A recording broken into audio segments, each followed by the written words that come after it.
Israel ಯುದ್ಧ ಎಫೆಕ್ಟ್ನಿಂದ Indira ಕ್ಯಾಂಟೀನ್ಗೂ gas ಬಿಸಿ ತಟ್ಟಿದೆ. ಅಡುಗೆ ಅನಿಲ ಸರಬರಾಜಾಗದೆ ಜನ ಪರದಾಡುವಂತಾಗಿದ್ದು ಮನೆಯಿಂದ ಅಡುಗೆ ಅನಿಲ ತಂದು ಅಡುಗೆ ತಯಾರಿಕೆ ಮಾಡಲಾಗ್ತಿದೆ. ಪರ್ಯಾಯ ವ್ಯವಸ್ಥೆಗಾಗಿ ಟೆಂಡರ್ದಾರರು ಪರದಾಡ್ತಿದ್ದಾರೆ. ಬೆಲೆ ಹೆಚ್ಚಾದರೂ ಅಡುಗೆ ಅನಿಲ ಸಿಗ್ತಿಲ್ಲ. ಗ್ಯಾಸ್ ಕೊರತೆಯಿಂದ ಊಟ ತಿಂಡಿ ಮೆನು ಪಾಲಿಸಲು ಇಂದಿರಾ ಕ್ಯಾಂಟೀನ್ ಸಿಬ್ಬಂದಿಗಳು ಕಂಗಾಲಾಗಿದ್ದಾರೆ. ನಾಳೆಯಿಂದ ಮೈಸೂರಿನ ಇಂದಿರಾ ಕ್ಯಾಂಟೀನ್ಗಳಲ್ಲಿ ಆಹಾರ ಸಿಗೋದು ಡೌಟ್ ಆಗಿದೆ. ಇಲ್ಲಿ ಅಡುಗೆ ಮಾಡೋಕ್ಕೆ ತುಂಬ ಸಮಸ್ಯೆ ಆಗ್ತಾ ಇದೆ. ಕಮರ್ಷಿಯಲ್ ಸಿಲಿಂಡರ್ ಸಪ್ಲೈ ಆಗ್ತಾ ಇಲ್ಲ. ಹಾಗಾಗಿ ಇಲ್ಲೀಗ ನಾವು ಅಡುಗೆ ಮಾಡಬೇಕು ಅಂತಂದರೆ ಈಗ ನಮ್ಮ ಇಲ್ಲಿ ಕೆಲಸ ಮಾಡ್ತಿರೋರ ಮನೆಯಲ್ಲಿ ಈಗ ಪರಿಚಯ ಇರೋರ ಮನೆಯಲ್ಲಿ ಡೊಮೆಸ್ಟಿಕ್ ಸಿಲಿಂಡರ್ ಏನಿದೆ ಅದನ್ನು ತಂದು ಅದರಲ್ಲಿ ಮಾಡ್ತಾಯಿದ್ದೀವಿ. ಈಗ ನಾಳೆ ನಡೆದಿದ್ದು ಹೆಂಗೋ ಅಡ್ಜಸ್ಟ್ ಮಾಡ್ಬೋದು ಅಷ್ಟೇ. ನಾಳೆ ಮಾಡಿದ್ರೆ ಹೆಚ್ಚು ಹಿಂದಿರ್ಗೆ ಹೌದು ಖಂಡಿತ ಸರ್. ಇಲ್ಲ ಅಂದರೆ ನಾವು ಅಡುಗೆ ಮಾಡೋಕ್ಕಾಗಲ್ಲ. ಇಲ್ಲಿಂದ 8 ಕಡೆ ಹೋಗ್ತದೆ ಸರ್. ಹಾಗಾಗಿ ದಿನ 2 ಸಿಲಿಂಡರ್ ನಮ್ಗೆ ಸಪ್ಲೈ ಬೇಕಲೇಬೇಕು. ಮಕ್ಕಳ ಬಿಸಿಯೂಟಕ್ಕೂ ಕೆಲವೆಡೆ ಗ್ಯಾಸ್ ಏಜೆನ್ಸಿ ಎಮರ್ಜೆನ್ಸಿ ತಟ್ಟಿದೆ. ಹೀಗಾಗಿ ಶಿಕ್ಷಣ ಇಲಾಖೆ ಅಲರ್ಟ್ ಆಗಿದೆ. ಬಿಸಿಯೂಟಕ್ಕೆ ಸಮಸ್ಯೆಯಾಗದಂತೆ ಕ್ರಮ ವಹಿಸಲು ಎಲ್ಲಾ ಜಿಲ್ಲಾಧಿಕಾರಿಗಳಿಗೆ ಶಿಕ್ಷಣ ಇಲಾಖೆ ನಿರ್ದೇಶನ ನೀಡಲಾಗಿದೆ. ರಾಜ್ಯದ ಶಾಲಾ ಮಕ್ಕಳ ಬಿಸಿಯೂಟಕ್ಕೆ ಎಲ್ಪಿಜಿ ಪೂರೈಕೆಗೆ ಸಮಸ್ಯೆ ಆಗಬಾರದು. ಬಿಸಿಯೂಟ ತಯಾರಿಕೆಗೆ ಬೇಕಾದ ಗ್ಯಾಸ್ ಸಿಲಿಂಡರ್ಗಳನ್ನು ಯಾವುದೇ ಅಡೆತಡೆ ಇಲ್ಲದೆ ಶಾಲೆಗಳಿಗೆ ಸರಬರಾಜು ಮಾಡಬೇಕು. ಏಪ್ರಿಲ್ 10ರವರೆಗೆ ಅಂದರೆ ಶೈಕ್ಷಣಿಕ ವರ್ಷದ ಕೊನೆಯ ದಿನದವರೆಗೂ ಗ್ಯಾಸ್ ಪೂರೈಕೆಗೆ ವಿತರಕರಿಗೆ ಶಿಕ್ಷಣ ಇಲಾಖೆ ಆಯುಕ್ತ ಸೂಚಿಸಿದ್ದಾರೆ. ಬೆಂಗಳೂರು ಗ್ರಾಮಾಂತರ ಜಿಲ್ಲೆಯ ದೇವನಹಳ್ಳಿಯಲ್ಲಿನ ಖಾಸಗಿ ಗ್ಯಾಸ್ ಸಿಲಿಂಡರ್ ಏಜೆನ್ಸಿಗೂ ಗ್ಯಾಸ್ ಎಫೆಕ್ಟ್ ಆಗಿದೆ. ಗ್ರಾಹಕರಿಗೆ ಗ್ಯಾಸ್ ಸಿಲಿಂಡರ್ ಪೂರೈಕೆ ಸಮಸ್ಯೆ ಕುರಿತು ಗ್ಯಾಸ್ ಏಜೆನ್ಸಿಗಳು ಕಳವಳ ವ್ಯಕ್ತಪಡಿಸಿವೆ. ಕಳೆದ 15 ವರ್ಷಗಳಲ್ಲಿ ನಾವು ಈ ರೀತಿ ಸಮಸ್ಯೆ ಎದುರಿಸಿರಲಿಲ್ಲ. ಕೋವಿಡ್ ಸಮಸ್ಯೆಯಲ್ಲೂ ಉತ್ತಮವಾಗಿ ಗ್ರಾಹಕರಿಗೆ ಸೇವೆ ಸಲ್ಲಿಸಿದ್ದೇವೆ. ಕಮರ್ಷಿಯಲ್ ಸಿಲಿಂಡರ್ ಸಮಸ್ಯೆ ದಿನದಿಂದ ದಿನಕ್ಕೆ ಹೆಚ್ಚಾಗ್ತಾನೇ ಇದೆ. ಕಳೆದ 4 ದಿನಗಳಿಂದ ಕಮರ್ಷಿಯಲ್ ಸಿಲಿಂಡರ್ ಪೂರೈಕೆ ಸಂಪೂರ್ಣ ಬಂದ್ ಆಗಿದೆ. ನಮ್ಮಲ್ಲಿರುವ ಎಲ್ಲ ಕಮರ್ಷಿಯಲ್ ಸಿಲಿಂಡರ್ ಕೊಟ್ಟು ಗೋಡನ್ ಖಾಲಿಯಾಗಿದೆ. ಆನ್ ಟೈಮ್ ಸಿಲಿಂಡರ್ ಪೂರೈಕೆ ಆಗದ ಹಿನ್ನೆಲೆ ಗ್ರಾಹಕರಿಗೆ ಸಪ್ಲೈ ಮಾಡೋಕ್ಕಾಗ್ತಿಲ್ಲ. ಗೋಡೌನ್ ಫುಲ್ ಖಾಲಿಯಾದ ಕಾರಣ ಕೇವಲ ಮನೆ ಬಳಕೆ ಸಿಲಿಂಡರ್ ಮಾತ್ರ ಪೂರೈಕೆ ಮಾಡಲಾಗ್ತಿದೆ. ಇದರಿಂದ ದೇವನಹಳ್ಳಿ ಪಟ್ಟಣದ ಕೆಲ ಹೋಟೆಲ್ಗಳು ಕ್ಲೋಸ್ ಆಗಿವೆ. ಏನ್ ಸ್ಟಾಕು ಈಗ ಒಂದು 3-4 ದಿನದಿಂದ ಈಚೆಗೆ ನಮಗೆ ಇಂಡಿಯನ್ ಆಯಿಲ್ ಪ್ಲಾಂಟ್ ಕಡೆಯಿಂದನೇ ಕಮರ್ಷಿಯಲ್ ಸಿಲಿಂಡರ್ ಸಪ್ಲೈ ಸಂಪೂರ್ಣ ಸ್ಥಗಿತ ಆಗೈತೆ. ಸೊ ಹಂಗಾಗಿ ನಾವಿರೋ ಸಿಲಿಂಡರ್ನ ಎಷ್ಟಿತ್ತೋ ನಮ್ಮಲ್ಲಿ ಏನು ಸ್ಟಾಕು ಇತ್ತೋ ಅದನ್ನೆಲ್ಲ ಹಂಚಿಕೆ ಮಾಡಿಬಿಟ್ಟು ಮಾಮೂಲಿ ಡೊಮೆಸ್ಟಿಕ್ ಮನೆ ಸಿಲಿಂಡರ್ನ ಆನ್ ಟೈಮ್ ಲೋಡ್ ಬರ್ತಿದೆ ಅದನ್ನ ನಾವು ಸಪ್ಲೈ ಮಾಡ್ತಾ ಇದ್ವಿ. ನಮಗೆ ಪ್ಲಾಂಟ್ ಕಡೆಯಿಂದ ಬರ್ತಾನೆ ಇಲ್ಲ ಸರ್. ಪೂರೈಕೆ ಇಲ್ಲ ಅಂದ್ರೆ ಹೆಂಗ್ ಸಪ್ಲೈ ಮಾಡೋದು ಸರ್? ಮುಂಚೆ LPG ನಲ್ಲಿ ಯಾವತ್ತೂ ಈ ತರ ಸಮಸ್ಯೆ ಆಗಿರ್ಲಿಲ್ಲ. ಇಷ್ಟು ವರ್ಷದಲ್ಲಿ LPG ಸಮಸ್ಯೆ ವಾಣಿಜ್ಯ ಸಿಲಿಂಡರ್ದು ಇದೇ ಮೊದಲ ಬಾರಿಗೆ ಈ ತರ. ಚಿಕ್ಕಮಗಳೂರಿನಲ್ಲಿ ಕೂಡ ಅಡುಗೆ ಅನಿಲ ಪೂರೈಕೆಯಲ್ಲಿ ವ್ಯತ್ಯಯವಾಗಿದೆ. ಸರ್ವರ್ ಸಮಸ್ಯೆಯಿಂದಾಗಿ ಏಜೆನ್ಸಿ ಸಿಬ್ಬಂದಿ ಏಜೆನ್ಸಿಯನ್ನೇ ಕ್ಲೋಸ್ ಮಾಡಿದ್ದಾರೆ. ಇನ್ನು ಏಜೆನ್ಸಿಗೆ ಬಾಗಿಲು ಹಾಕ್ತಾ ಇದ್ದಂತೆ ಗ್ರಾಹಕರು ಕೈ ಮಿಲಾಯಿಸಲು ಮುಂದಾಗಿದ್ದಾರೆ. ಚಿಕ್ಕಮಗಳೂರಿನ ಕಲ್ಯಾಣ ನಗರದಲ್ಲಿರುವ ಮಹಾರುದ್ರ ಏಜೆನ್ಸಿಯಲ್ಲಿ ಘಟನೆ ನಡೆದಿದೆ. ಮನೆಯಲ್ಲಿ ಅಡುಗೆ ಮಾಡಲು ಗ್ಯಾಸ್ ಇಲ್ಲ, ಇಲ್ಲಿ ಸರ್ವರ್ ಸಮಸ್ಯೆ ಅಂತಿದ್ದಾರೆ. OTP ಬರ್ತಿಲ್ಲ, ಗ್ಯಾಸ್ ಬುಕ್ ಮಾಡೋಕ್ಕಾಗ್ತಿಲ್ಲ ಅಂತ ಜನರು ಆಕ್ರೋಶವನ್ನ ವ್ಯಕ್ತಪಡಿಸಿದ್ದಾರೆ.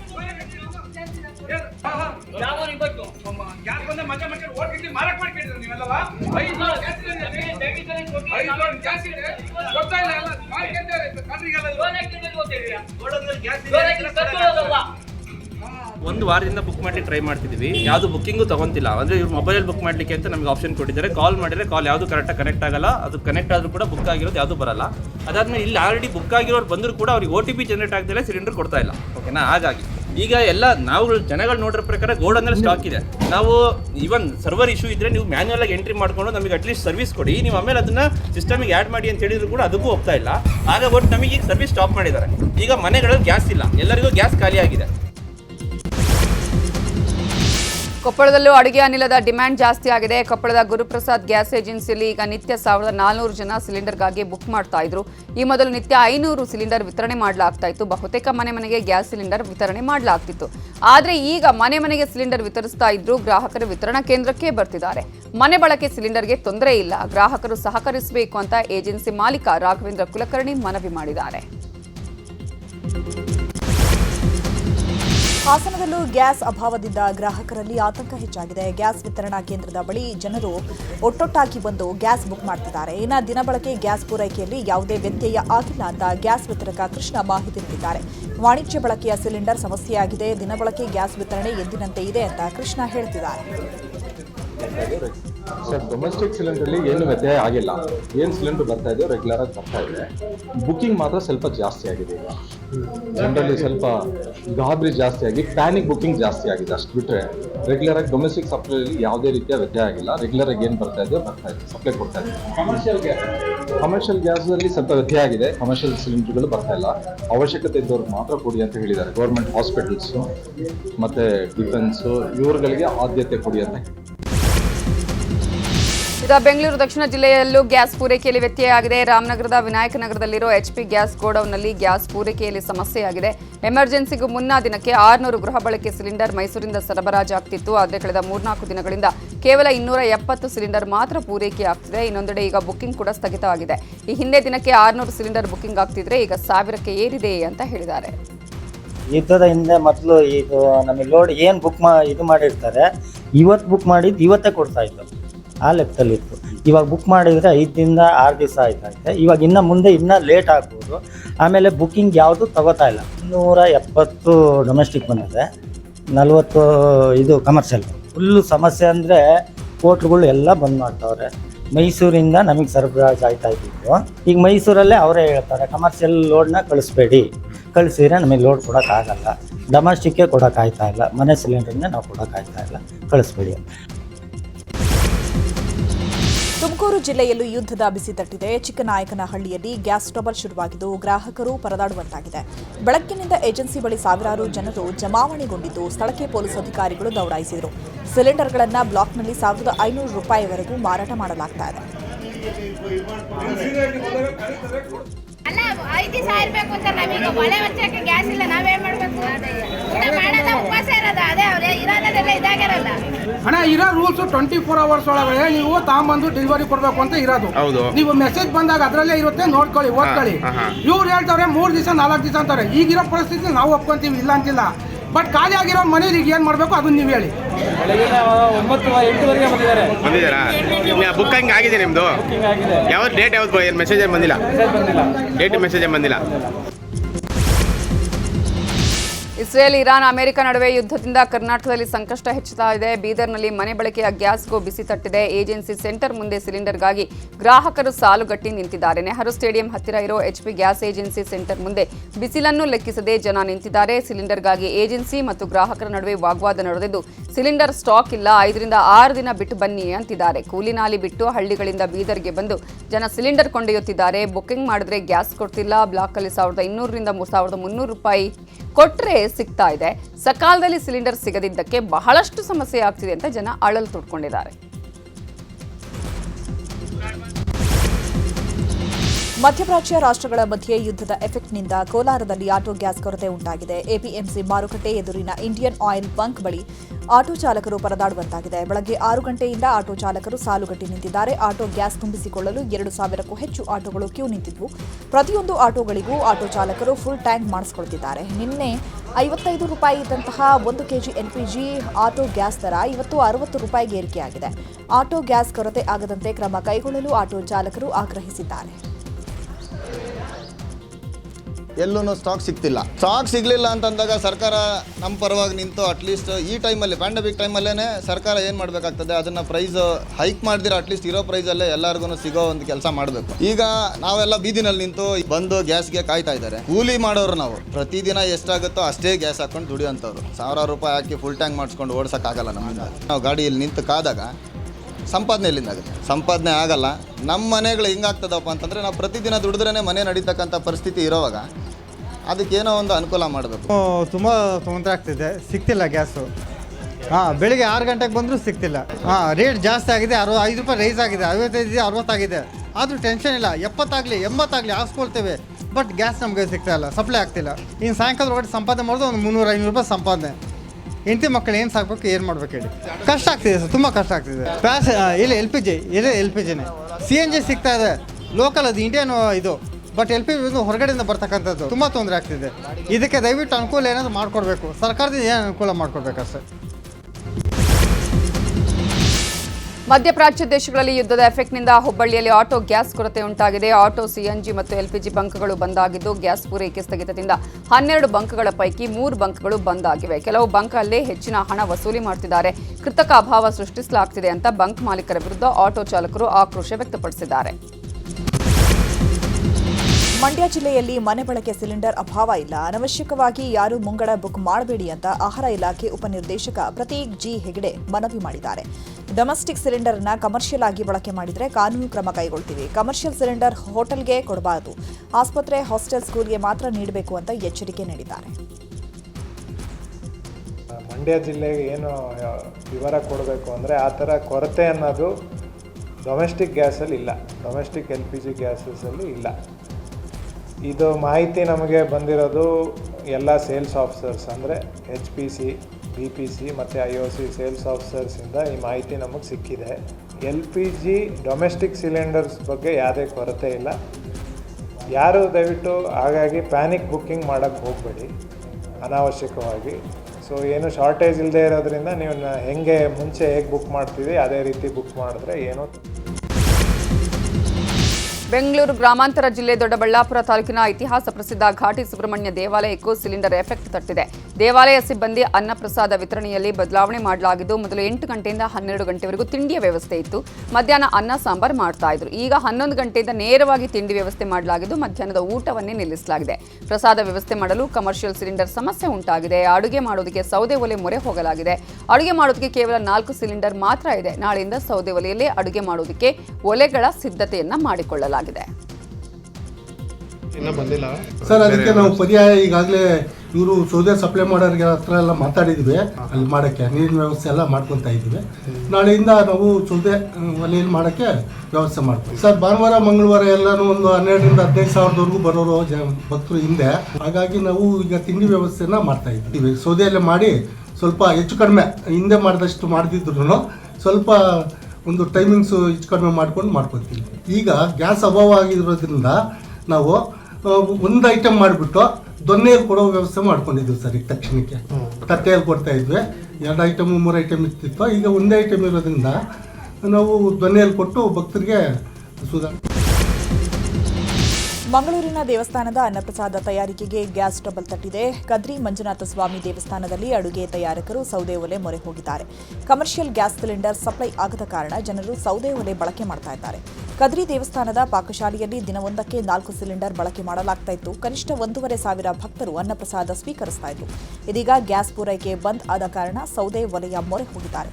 ಭಕ್ತರಿಗೆ ಅನ್ನಪ್ರಸಾದ ವಿತರಣೆಗೆ ತೊಂದರೆ ಆಗದಂತೆ ದೇವಸ್ಥಾನದ ಆಡಳಿತ ಮಂಡಳಿ ಕ್ರಮ ಕೈಗೊಳ್ಳಲಾಗಿದೆ. ಕದ್ರಿ ಕ್ಷೇತ್ರದಲ್ಲೂ ಕೂಡ ನಮ್ಗೆ ಗ್ಯಾಸಿನ ವ್ಯವಸ್ಥೆಗೆ ತುಂಬ ಕೊರತೆ ಆಗಿದೆ. ಆದರೆ ವ್ಯತ್ಯಾಸ ಆಗಿದೆ. ಆದರೆ ನಮ್ಮ ಅನ್ನದಾನದ ಇದರಲ್ಲಿ ಯಾವುದೇ ಒಂದು ಲೋಪ ಆಗಬಾರ್ದಂಥ ದೃಷ್ಟಿಯಲ್ಲಿ ನಾವು ಕಟ್ಟಿಗೆಗೆ ಮೊರೆ ಹೋಗುವಂಥ ಪರಿಸ್ಥಿತಿ ಇವತ್ತು ಬಂದಿದೆ. ಇವತ್ತು ಯಾವ ರೀತಿ ನಿನ್ನೆ ಮೊನ್ನೆ ಆಗ್ತಾಯಿತ್ತು ಅದೇ ರೀತಿಯ ವ್ಯವಸ್ಥೆಗಳು ಆಗ್ತದೆ. ಅನ್ನ ಆಗಿರಲಿ, ಸಾರಾಗಿರಲಿ, ಗಸಿ ಆಗಿರಲಿ ಅಥವಾ ಪಾಯಸ ಎಲ್ಲವೂ ಇರ್ತದೆ. ಆದರೆ ಒಂದು 4-5 ದಿವಸ ಇಂಥದೇ ವ್ಯವಸ್ಥೆ ಆದರೆ ನಾವು ಒಂದು 2 ಐಟಮ್ಗಳನ್ನು ಕಮ್ಮಿ ಮಾಡಿಕೊಂಡು. ರಾಜ್ಯದಲ್ಲಿ ಸಿಲಿಂಡರ್ ಸಮಸ್ಯೆ ಹೆಚ್ಚುತ್ತಿದೆ. ಈ ಬಗ್ಗೆ ವಿಧಾನಸೌಧದಲ್ಲಿ ಶಾಸಕ ಪ್ರದೀಪ್ ಈಶ್ವರ್ ಮಾತಾಡಿದ್ದಾರೆ. ಕರ್ನಾಟಕದಲ್ಲಿ ಸಿಲಿಂಡರ್ ಸಮಸ್ಯೆಯಿಂದ ಪ್ರತಿಯೊಂದು ಕುಟುಂಬ ಸಫರ್ ಆಗ್ತಿದೆ. ಇದಕ್ಕೆ ಕೇಂದ್ರ ಸರ್ಕಾರವೇ ಕಾರಣ. ಆದರೆ ಇದೇ ಹೊತ್ತಲ್ಲೇ ಅಶೋಕ್, ಸುನೀಲಣ್ಣ ಕೇರಳ ಸ್ಟೋರಿ ಸಿನಿಮಾ ನೋಡ್ತಾರೆ. ಆದರೆ ಕರ್ನಾಟಕ ಸ್ಟೋರಿ ಕೇಳೋರು ಯಾರು ಅಶೋಕಣ್ಣ ಅಂತ ವ್ಯಂಗ್ಯವಾಡಿದ್ದಾರೆ. ಸುನೀಲಣ್ಣ ಅವರು ಸಿಲಿಂಡರ್ ಸಮಸ್ಯೆಯಿಂದ ಪ್ರತಿಯೊಂದು ಕುಟುಂಬನೂ ಸ್ಟ್ರಗಲ್ ಆಗ್ತಿದೆ. ಈ ಸಿಲಿಂಡರ್ ಸಮಸ್ಯೆಗೆ ಕೇಂದ್ರದ BJP ನರೇಂದ್ರ ಮೋದಿ ಅವರೇ ಕಾರಣ. ಸಿಲಿಂಡರ್ ಸಮಸ್ಯೆಯಿಂದ ನಾವು ನರಳುತ್ತಿದ್ರೆ ನಮ್ಮ ಔಟ್ ಗೋಯಿಂಗ್ ವಿರೋಧ ಪಕ್ಷದ ನಾಯಕರಾದ ಅಶೋಕಣ್ಣ, ಇನ್ಕಮಿಂಗ್ ವಿರೋಧ ಪಕ್ಷದ ನಾಯಕರಾದ ಸುನೀಲ್ ಅಣ್ಣ ಅವರು ಕೇರಳ ಸ್ಟೋರಿ 2 ಪಿಕ್ಚರ್ ನೋಡ್ತಾರೆ. RSS ಹಿನ್ನೆಲೆ ಇರ್ತಕ್ಕಂಥವ್ರು ಯಾರೋ ತೆಗೆದಿದ್ದಾರೆ ಅನ್ನೋ ಕಾರಣಕ್ಕೆ ಅವರು ಕೇರಳ ಸ್ಟೋರಿ 2 ಪಿಕ್ಚರ್ ಹೋಗಿ ನೋಡ್ತಾರೆ. ಇದರಿಂದ ನಿಮ್ಗೆ ಅರ್ಥ ಆಗುತ್ತೆ ಇವ್ರ ಪ್ರಿಯಾರಿಟಿ ಏನು ಅಂತ. ಸಿಲಿಂಡರ್ ಇಲ್ಲದೆ PGಗಳು ಕ್ಲೋಸ್ ಆಗಿದೆ, ಹೋಟೆಲ್ಗಳು ಕ್ಲೋಸ್ ಆಗಿದೆ, ಫ್ಯಾಮಿಲಿಗಳು ಸ್ಟ್ರಗಲ್ ಆಗ್ತಿದೆ. ಗೋವಾ ರಾಜ್ಯದಲ್ಲಿ ಕೇವಲ 15 ದಿನಗಳವರೆಗೆ ಸಾಕಾಗುವಷ್ಟು ಮಾತ್ರ ವಾಣಿಜ್ಯ ಸಿಲಿಂಡರ್ ಇದೆ ಅಂತೆ. ಹಾಗಂತ ಸದನದಲ್ಲಿ ಗೋವಾ ಮುಖ್ಯಮಂತ್ರಿ ಪ್ರಮೋದ್ ಸಾವಂತ್ ತಿಳಿಸಿದ್ದಾರೆ. ಈಗಾಗಲೇ ವಾಣಿಜ್ಯ ಸಿಲಿಂಡರ್ ಕೊರತೆ ಆರಂಭವಾಗಿದೆ ಅಂತ ಸಿಎಂ ಪ್ರಮೋದ್ ಸಾವಂತ್ ಒಪ್ಪಿಕೊಂಡಿದ್ದಾರೆ. ಯುದ್ಧ ಮುಂದುವರೆದರೆ ಗೋವಾ ಪ್ರವಾಸೋದ್ಯಮಕ್ಕೆ ದೊಡ್ಡ ಪೆಟ್ಟು ಬೀಳಲಿದೆ. ಇಡೀ ಗೋವಾ ರಾಜ್ಯವೇ ಪ್ರವಾಸೋದ್ಯಮ ಆರ್ಥಿಕತೆಯ ಮೇಲೆ ನಿಂತಿದೆ. ಯುದ್ಧ ಮುಂದುವರೆದರೆ ಪ್ರವಾಸೋದ್ಯಮ ನೆಲಕಚ್ಚಲಿದೆ ಅಂತ ಹೇಳಿದ್ದಾರೆ. ಮಧ್ಯಪ್ರಾಚ್ಯ ದೇಶಗಳಲ್ಲಿ ಯುದ್ಧ ಮುಂದುವರೆದಿದೆ. ಯಾದಗಿರಿ ಜಿಲ್ಲೆ ಶಹಾಪುರ ತಾಲೂಕಿನ ಕೊಳ್ಳೂರ ಗ್ರಾಮದಲ್ಲಿ ಕಲ್ಲಂಗಡಿ ಬೆಳೆದ ರೈತರು ಕಂಗಾಲಾಗಿ ಹೋಗಿದ್ದಾರೆ. ಗಲ್ಫ್ ಕಂಟ್ರಿಯಲ್ಲಿ ನಡೆಯುತ್ತಾ ಇರುವ ಯುದ್ಧದಿಂದ ಕಲ್ಲಂಗಡಿ ಬೆಲೆ ದಿಢೀರ್ ಕುಸಿತ ಆಗಿದೆ. ಹೀಗಾಗಿ 50ಕ್ಕೂ ಹೆಚ್ಚು ಎಕರೆಯಲ್ಲಿ ಕಲ್ಲಂಗಡಿ ಬೆಳೆದ ರೈತರು ಹೈರಾಣಾಗಿದ್ದಾರೆ. ರಂಜಾನ್ ತಿಂಗಳಲ್ಲಿ ಸಿಂಬಾ, ಶೇರ್ಷಾ ತಳಿಯ ಕಲ್ಲಂಗಡಿಗೆ ಹೆಚ್ಚು ಬೇಡಿಕೆ ಇದ್ದು ಕಲ್ಲಂಗಡಿ ಕೇಳೋರೇ ಇಲ್ಲದಂತಾಗಿದೆ. ಇರಾನ್, ಅಮೆರಿಕ, ಇಸ್ರೇಲ್ ನಡುವೆ 13ನೇ ದಿನದ ಯುದ್ಧ ಮುಂದುವರೆದಿದೆ. ಹರ್ಮುಜ್ ಜಲಸಂಧಿಯಲ್ಲಿ ಭಾರತದ 40 ಹಡಗುಗಳು ಸಿಕ್ಕಾಕೊಂಡಿವೆ. ಸುಮಾರು 40 ಹಡಗುಗಳಲ್ಲಿ 1100ಕ್ಕೂ ಹೆಚ್ಚು ಭಾರತೀಯರಿದ್ದಾರೆ. ಯುದ್ಧದ ಹಿನ್ನೆಲೆ ಹಡಗುಗಳ ಮೇಲೆ ದಾಳಿ ಮಾಡುವ ಆತಂಕ ಶುರುವಾಗಿದೆ. ಹೀಗಾಗಿ ಪ್ರಧಾನಿ ಕಚೇರಿಯಲ್ಲಿ ಅಜಿತ್ ದೋವಲ್ ಮಹತ್ವದ ಮೀಟಿಂಗ್ ಮಾಡಿದ್ದಾರೆ. ಹಡಗುಗಳಿಗೆ ನೌಕಾಪಡೆ ಎಸ್ಕಾರ್ಟ್ ಕೊಟ್ಟು ಭಾರತಕ್ಕೆ ಕರೆತರುವ ಬಗ್ಗೆ ಚರ್ಚೆ ಮಾಡಲಾಗಿದೆ. ಮಧ್ಯಪ್ರಾಚ್ಯ ರಾಷ್ಟ್ರಗಳಲ್ಲಿ ಯುದ್ಧ ನಡೀತಾ ಇದ್ರೂ ಕೂಡ ಭಾರತಕ್ಕೆ ಇರಾನ್ ಸಾಫ್ಟ್ ಕಾರ್ನರ್ ತೋರಿಸ್ತಾ ಇದೆ. ಯುದ್ಧದಿಂದಾಗಿ ಹರ್ಮುಜ್ ಜಲಸಂಧಿ ಮುಚ್ಚಲಾಗಿದೆ. ಈ ಮಧ್ಯೆ ಭಾರತಕ್ಕೆ ಬರ್ತಾ ಇರೋ ಹಡಗುಗಳಿಗೆ ಹರ್ಮುಜ್ ಜಲಸಂಧಿ ಮೂಲಕ ಪ್ರಯಾಣಿಸಲು ಅನುಮತಿಸಲಾಗಿದೆ. ಈ ಹಿನ್ನೆಲೆ ಹರ್ಮುಜ್ ಜಲಸಂಧಿ ಮೂಲಕ ಪುಷ್ಪಕ್ ಹಾಗೂ ಪರಿಮಳ ಹಡಗುಗಳು ಸುರಕ್ಷಿತವಾಗಿ ಹರ್ಮುಜ್ ಜಲಸಂಧಿ ಮೂಲಕವೇ ಹಾದು ಬಂದಿವೆ. ಮಧ್ಯಪ್ರಾಚ್ಯದಲ್ಲಿ ಯುದ್ಧದಿಂದ ಭಾರೀ ಸಮಸ್ಯೆ ಆಗ್ತಾ ಇದ್ದು, ಯುದ್ಧ ನಿಲ್ಲಿಸಲು ನಾವು ಸಿದ್ಧ ಅಂತ ಅಮೆರಿಕ ಅಧ್ಯಕ್ಷ ಡೊನಾಲ್ಡ್ ಟ್ರಂಪ್ ಹೇಳಿದ್ದಾರೆ. ಇನ್ನು ಈ ಎಲ್ಲ ಬೆಳವಣಿಗೆಯ ಮಧ್ಯೆ ಇರಾನ್ ಕೂಡ ಪ್ರತಿಕ್ರಿಯೆ ಕೊಟ್ಟಿದ್ದು, ಯುದ್ಧ ನಿಲ್ಲಿಸಲು ನಾವು ಸಿದ್ಧ, ಆದರೆ ನಮ್ಮ ಹಕ್ಕುಗಳ ರಕ್ಷಣೆ ಆಗಬೇಕು. ಯುದ್ಧದಿಂದ ನಮಗಾದ ನಷ್ಟದ ಬಗ್ಗೆ ಅಂತಾರಾಷ್ಟ್ರೀಯ ಸಂಸ್ಥೆಗಳು ಗಮನ ಹರಿಸಬೇಕು. ಇನ್ನು ಮುಂದೆ ಈ ರೀತಿಯ ಘಟನೆ ಆಗದ ಹಾಗೆ ಎಲ್ಲರೂ ಎಚ್ಚರ ವಹಿಸಬೇಕು ಅಂತ ಇರಾನ್ ಅಧ್ಯಕ್ಷ ಮೌಸಾದ್ ಎಕ್ಸ್ನಲ್ಲಿ ಪೋಸ್ಟ್ ಮಾಡಿದ್ದಾರೆ. ನಾವು ರಷ್ಯಾ ಸೇರಿದಂತೆ ಅನೇಕ ನಾಯಕರ ಜೊತೆ ಚರ್ಚೆ ನಡೆಸಿದ್ದೇವೆ ಅಂತ ಹೇಳಿದರು. ಮಧ್ಯಪ್ರಾಚ್ಯದಲ್ಲಿ ಯುದ್ಧ ಸಂಘರ್ಷದ ನಡುವೆ ಸೌದಿ ಅರೇಬಿಯಾದ ರಾಸ್ ತನೂರಾ ಬಂದರ್ನಿಂದ ಕಚ್ಚಾ ತೈಲ ತುಂಬಿದ ಹಡಗು ಮುಂಬೈಗೆ ಬಂದಿದೆ. ಲೈಬೀರಿಯನ್ ಧ್ವಜ ಹೊಂದಿರುವ ಹಡಗು ಹಾರ್ಮುಜ್ ಜಲಸಂಧಿ ಮೂಲಕವೇ ಮುಂಬೈ ಬಂದರಿಗೆ ಆಗಮಿಸಿದೆ. ಭಾರತಕ್ಕೆ ಸಂಬಂಧಪಟ್ಟಂತಹ ಹಡಗುಗಳನ್ನು ಹಾರ್ಮುಜ್ ಜಲಸಂಧಿ ಮೂಲಕ ಸಾಗೋದಕ್ಕೆ ಇರಾನ್ ಅನುಮತಿ ಕೊಟ್ಟಿತ್ತು. ಹೀಗಾಗಿ ಶೆನ್ಲಾಗ್, ಸುಯೆಜ್ ಮ್ಯಾಕ್ಸ್ ಹೆಸರಿನ ಹಡಗುಗಳು ಮುಂಬೈಗೆ ಬಂದಿಳಿವೆ. ದೆಹಲಿ, ಮಹಾರಾಷ್ಟ್ರದಲ್ಲೂ ಅಡುಗೆ ಸಿಲಿಂಡರ್ ಬೆಲೆ ಗಗನಕ್ಕೆ ಏರಿದೆ. ದೆಹಲಿಯಲ್ಲಿ ₹1,500 ಇದ್ರೆ ಮುಂಬೈನಲ್ಲಿ ₹3,000 ಏರಿಕೆಯಾಗಿದ್ರೆ ಬೆಂಗಳೂರಿನಲ್ಲಿ ₹1,500 ಬೆಲೆ ದಾಟಿದೆ. ಕೆಲವು ವಾಣಿಜ್ಯ ಸಿಲಿಂಡರ್ಗಳು ಹೆಚ್ಚು ದರಗಳನ್ನು ದುಪ್ಪಟ್ಟಾಗ್ತಾ ಇದೆ. ಕಾಳಸಂತೆಯಲ್ಲಿ ಇನ್ನೂ ಹೆಚ್ಚಿನ ಬೆಲೆಗೆ ಅಡುಗೆ ಸಿಲಿಂಡರ್ ಮಾರಾಟವಾಗ್ತಾ ಇದೆ. ಅಡುಗೆ ಸಿಲಿಂಡರ್ ಅಭಾವದಿಂದ ಹೋಟೆಲ್, ಪಿಜಿ, ದೇವಸ್ಥಾನದ ಅಡುಗೆ ಮನೆಗೂ ಎಫೆಕ್ಟ್ ತಟ್ಟಿದೆ. ಆತಂಕ ಪಡುವ ಅಗತ್ಯ ಇಲ್ಲ ಅಂತ ಹೇಳಿ ಪ್ರಧಾನಿ ಹೇಳ್ತಾರೆ, ಆದರೆ ಅವರೇ ಬೇರೊಂದು ಕಾರಣಕ್ಕೆ ಆತಂಕಗೊಂಡಿದ್ದಾರೆ ಅಂತ ವಿಪಕ್ಷ ನಾಯಕ ರಾಹುಲ್ ಗಾಂಧಿ ವ್ಯಂಗ್ಯವಾಡಿದ್ದಾರೆ. ನವದೆಹಲಿಯಲ್ಲಿ ಮಾತಾಡಿದ ರಾಹುಲ್ ಗಾಂಧಿ ಸದನದ ಒಳಗೂ ಅವರು ಬರ್ತಿಲ್ಲ ಅಂತ ಹೇಳಿದ್ದಾರೆ. Not able to come inside. There is no need to panic. But PM himself is panicked for completely different reasons, right? So he is himself panicked. He's panicked because of Epstein. He's panicked because of Adani case. He's not able to come inside the house. You saw yesterday the Prime Minister's chair खाली पड़ी थी, अंदर नहीं पा रहे. तो देश को कह रहे पैनिक मत करो, अपने आप पैनिक हैं. There is no need to panic. But PM. Hassan ಜಿಲ್ಲೆ ಕೋಣನೂರಿನ ನೆಹರು ನಗರದಲ್ಲಿ ಸ್ಟೋನ್ ಕ್ರಷರ್ನಿಂದ ಶಾಲೆಗೆ ಕಂಟಕವಾಗಿದೆ. ಕಲ್ಲು ಗಣಿಗಾರಿಕೆ ಕಾಟಕ್ಕೆ ಎಲ್ಲ ಮಕ್ಕಳು ಶಾಲೆ ಬಿಟ್ಟಿದ್ದಾರೆ. ಕ್ರಷರ್ ಧೂಳು ಶಬ್ದದಿಂದಾಗಿ ಎಲ್ಲ 16 ಮಕ್ಕಳು ಶಾಲೆಗೆ ಹೋಗ್ತಾ ಇಲ್ಲ. 1,000 ಜನ ಇರೋ ಗ್ರಾಮಸ್ಥರಿಗೂ ಟೆನ್ಷನ್ ಶುರುವಾಗಿದೆ. ಕ್ರಷರ್ ನಿಲ್ಲಿಸಿದ್ರೆ ಮಾತ್ರ ಮಕ್ಕಳನ್ನ ಶಾಲೆಗೆ ಕಳಿಸ್ತೀವಿ ಅಂತ ಪೋಷಕರು ಪಟ್ಟು ಹಿಡಿದಿದ್ದಾರೆ. ಸರ್, ಇಲ್ಲಿ ಕರೆಕ್ಟಾಗಿ 300 ಮೀಟರ್ ದೂರದಲ್ಲಿ ಪ್ರೆಷರ್ ಮಾಡ್ತಾ ಇದ್ದಾರೆ. ಇಲ್ಲಿಗೆ ಕಾಣಿಸುತ್ತೆ, ಅಲ್ಲಿ ಸೌಂಡು ಈಗಲೂ ಕೆಲಸ ಮಾಡ್ತಾ ಇದ್ದಾರೆ. ಆದರೆ ಬ್ರೇಕರ್ ಇಟ್ಟಿಲ್ಲ ಇವತ್ತು. ಸಿಕ್ಕಾಬಟ್ಟೆ ಸೌಂಡು, ಧೂಳು ಬರುತ್ತೆ. ಆ ಧೂಳಿಂದ ಮಕ್ಕಳ ಆರೋಗ್ಯದ ಮೇಲೆ ಪ್ರಮಾಣ ಬೀರ್ತೈತೆ. ಅದರಿಂದ ಮಕ್ಕಳುಗಳಿಗೆ ಸುಮಾರು ಆರೋಗ್ಯ ಸಮಸ್ಯೆ ಮಲಗಿದ್ದ ಜಾಗದಲ್ಲೆಲ್ಲ ಏನೇನು ಮಾಡ್ಕೊತಾ ಇರ್ತದೆ. ಮತ್ತು ಇಲ್ಲಿ ನಮ್ಮ ಸ್ಕೂಲ್ ಶಾಲಾ ಮಕ್ಕಳು 1-1.5 ತಿಂಗಳಿಂದ ಶಾಲೆಗೆ ಬರ್ತಾಯಿಲ್ಲ. ಕಾರಣ ಇಷ್ಟೇ, ಗಣಿಗಾರಿಕೆ ನೋಡಿ ಇಲ್ಲಿ ಕಾಣಿಸ್ತೈತಲ್ಲ ಧೂಳು ಮತ್ತು ಸೌಂಡಿಂದ ಮಕ್ಳು ಏನು ಮಾಡ್ತವೆ ಅಂತಂದರೆ ಕಿವಿ ನೋವು, ಒಂಥರ ಬಳಲು ಬರೋದು. ಊಟಕ್ಕೆ ಅನ್ನದಲ್ಲೆಲ್ಲ ಇದು ಸಿಗುತ್ತೆ ಅಂತ ಹೇಳ್ಬಿಟ್ಟು ಊಟ ಮಾಡೋದನ್ನ ಒಂದು ಸ್ವಲ್ಪ ಇದು ಮಾಡೋರೆ. ಊಟ ಒಂದು ಸ್ವಲ್ಪ ನೆಗ್ಲೆಕ್ಟ್ ಆಗಿ ಊಟ ಮಾಡಿ. ವಿಧಾನಸಭೆಯಲ್ಲಿ ಸರ್ಕಾರ ಹಾಗೂ ವಿಪಕ್ಷ ನಾಯಕರ ನಡುವೆ ಬಿಪಿಎಲ್ ಕಾರ್ಡ್ ಬಗ್ಗೆ ಜಟಾಪಟಿ ನಡೆಯಿತು. ಸದನದಲ್ಲಿ ಶಾಸಕ ಅಶ್ವಥ್ ನಾರಾಯಣ್ ಬಿಪಿಎಲ್ ಕಾರ್ಡ್ದಾರರ ಬಗ್ಗೆ ಪ್ರಸ್ತಾಪ ಮಾಡಿದ್ರು. 2017ರ ಬಿಪಿಎಲ್ ಕಾರ್ಡ್ ಪಡೆಯಲು ಅವರ ವರ್ಷದ ಆದಾಯ ₹1,20,000 ಇರಬೇಕು ಅಂತ ನಿಗದಿ ಇದೆ. ನಗರದಲ್ಲಿ ಪ್ರತಿ ಸೇವೆಗೂ ದುಡ್ಡು ಕೊಡಬೇಕು. ಬಿಪಿಎಲ್ ಕಾರ್ಡ್ದಾರರಿಗೆ ಅಂತ್ಯೋದಯ ಕಾರ್ಡ್ ಕೊಡಬೇಕು ಅಂತ ಹೇಳಿದ್ರು. ಆಹಾರ ಸಚಿವರ ಪರವಾಗಿ ದಿನೇಶ್ ಗುಂಡೂರಾವ್ ಉತ್ತರ ಕೊಟ್ಟಿದ್ದು, ನಾವು ಯಾರನ್ನೂ ಹುಡುಕಿಕೊಂಡು ಹೋಗಿ ಬಿಪಿಎಲ್ ಕಾರ್ಡ್ ಕೊಡೋಕ್ಕಾಗಲ್ಲ. ಯಾರು ಅರ್ಜಿ ಸಲ್ಲಿಸ್ತಾರೆ ಅವರನ್ನ ಅಲ್ಲಿ ಅರ್ಹರನ್ನ ನೋಡಿಕೊಂಡು ಕಾರ್ಡ್ ಕೊಡ್ತೇವೆ ಅಂತ ಹೇಳಿದ್ರು. ನಿನ್ನೆ ಜಮ್ಮು ಕಾಶ್ಮೀರದಲ್ಲಿ ಮಾಜಿ ಸಿಎಂ ಫಾರೂಕ್ ಅಬ್ದುಲ್ಲಾ ಮೇಲಿನ ಗುಂಡಿನ ದಾಳಿಗೆ ಎಲ್ಲೆಡೆ ಖಂಡನೆ ವ್ಯಕ್ತವಾಗಿದೆ. ಘಟನೆ ಬಗ್ಗೆ ರಾಜ್ಯಸಭೆಯಲ್ಲಿ ವಿಪಕ್ಷ ನಾಯಕ ಮಲ್ಲಿಕಾರ್ಜುನ ಖರ್ಗೆ ಕೇಂದ್ರ ಸರ್ಕಾರವನ್ನು ತರಾಟೆಗೆ ತೆಗೆದುಕೊಂಡರು. ಇದೊಂದು ಅತ್ಯಂತ ಗಂಭೀರವಾದ ವಿಷಯ. ನಿಮ್ಮ ಆಡಳಿತದಲ್ಲಿ ಕಾಶ್ಮೀರದ ಜನರು ಸುರಕ್ಷಿತವಾಗಿಲ್ಲ. ಕಾಶ್ಮೀರದಲ್ಲಿ ಯಾರಿಗೂ ಭದ್ರತೆ ಅನ್ನೋದೇ ಇಲ್ಲದಂತಾಗಿದೆ ಅಂತ ಕಿಡಿಕಾರಿದರು. कश्मीर में फारूक अब्दुल्ला साहब के ऊपर हमला किया गया है. ये आज ऐसा माहौल वहां पर क्यों हुआ? अगर थोड़े एक ही मिनट अगर होता तो फारूक अब्दुल्ला को मार देते थे। ये हुआ कि लोकल उनकी जो साथ में रहने वाली सिक्योरिटी है उसने बचा ली। लेकिन मैं समझता हूं कि क्या गवर्नमेंट का इरादा है कि ವಿರೋಧ ಪಕ್ಷದ ನಾಯಕನಿಗೆ ಸದನದಲ್ಲಿ ಮಾತಾಡಲು ಅವಕಾಶ ನೀಡಲಾಗಿಲ್ಲ ಅನ್ನುವ ಆರೋಪಗಳನ್ನು ಲೋಕಸಭೆ ಸ್ಪೀಕರ್ ಓಂ ಬಿರ್ಲಾ ತಿರಸ್ಕರಿಸಿದ್ದಾರೆ. ಸಂಸತ್ನಲ್ಲಿ ವಿಪಕ್ಷದವರು ಮೈಕ್ ಅನ್ನು ಆಫ್ ಮಾಡಿದ್ದಾರೆ ಅಂತ ಆರೋಪ ಕೇಳಿ ಬಂದಿತ್ತು. ಇದಕ್ಕೆ ಸ್ಪೀಕರ್ ಓಂ ಬಿರ್ಲಾ ಸ್ಪಷ್ಟನೆ ಕೊಟ್ಟಿದ್ದಾರೆ. ನಾನು ಎಲ್ಲಾ ಪಕ್ಷಗಳ ಸಂಸದರನ್ನ ಸಮಾನಾಗಿ ನೋಡ್ತೇನೆ, ಸಮಾನಾಗಿ ಅವಕಾಶ ಕೊಡ್ತೇನೆ, ಯಾರಿಗೂ ಭೇದ ಭಾವ ಮಾಡಿಲ್ಲ, ನಾನು ಯಾರ ಮೈಕ್ ಅನ್ನು ಆಫ್ ಮಾಡಿಸಿಲ್ಲ, ನನ್ನ ವಿರುದ್ಧ ಆರೋಪ ಸುಳ್ಳು ಅಂತ ಸ್ಪಷ್ಟನೆ ಕೊಟ್ಟಿದ್ದಾರೆ.